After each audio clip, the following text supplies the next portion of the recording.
Hello children, another story time for you. Today we're going to be reading the story Rhinos Don't Eat Pancakes.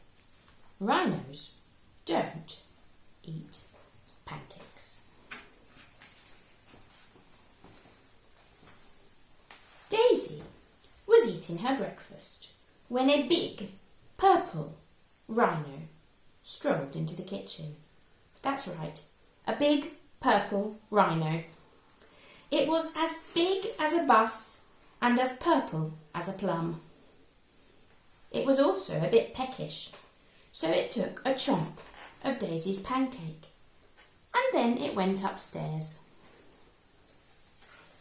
"Mum, Mum," Daisy called, "there's a big—" "Tell your dad," said Mum. "He'll catch it in a mug and throw it out of the window." "Dad, Dad," said Daisy, there's a huge—" "Shh," said Dad. "The spider can wait." "It's not a spider," Daisy shouted. "It's a big purple rhinoceros." But as usual, nobody listened. Meanwhile, the rhino made himself right at home. Daisy saw him in the hall. She glimpsed him in the garden. She spied him in the bathroom and surprised him on the loo. But every time she tried to tell her parents, they'd say, "Shh, Daisy, can't you see we're busy?" Daisy's parents were busy all week.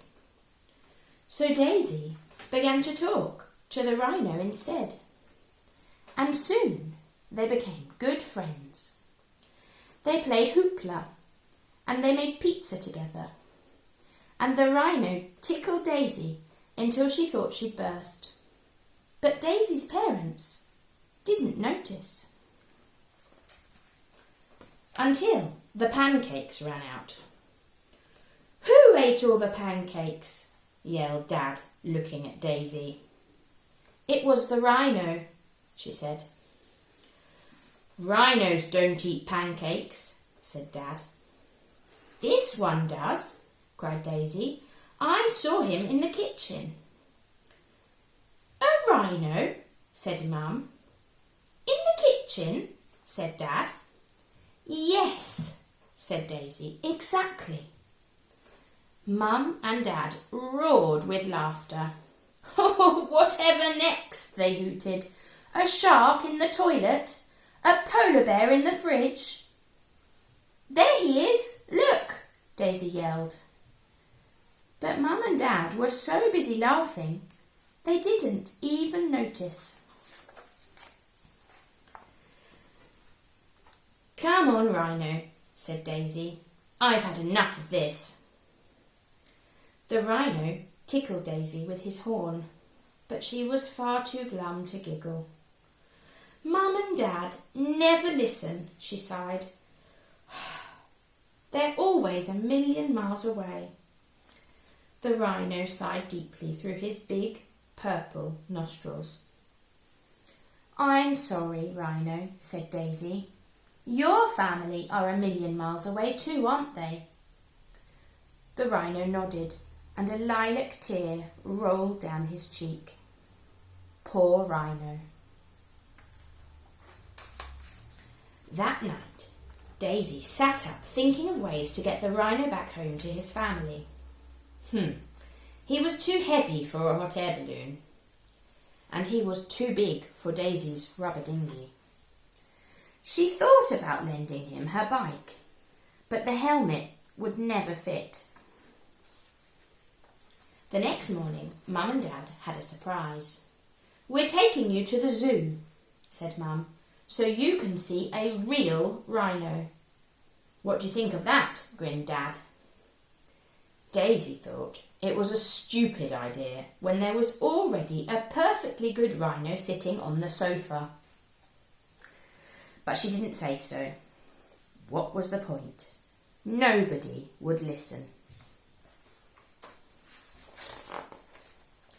At the zoo, Daisy saw yellow giraffes, bright red parrots, orange and black tigers, and grass-green snakes. But she couldn't help thinking about her poor purple rhino. "Hurry up, Daisy," said Mum. "The rhinos are this way." But what was this? Missing. Big purple rhino. Likes pancakes. If found, please call the zoo. "Cripes!" gasped Mum. "Well, that explains the pancakes," gasped Dad. Mum, Dad and Daisy rushed back home, and guess what they saw when they got there? Yes, that's right. The biggest, purplest rhinoceros in town. "What did I tell you?" Daisy said, grinning from ear to ear. "I'm phoning the zoo," said Mum. The rhino looked startled.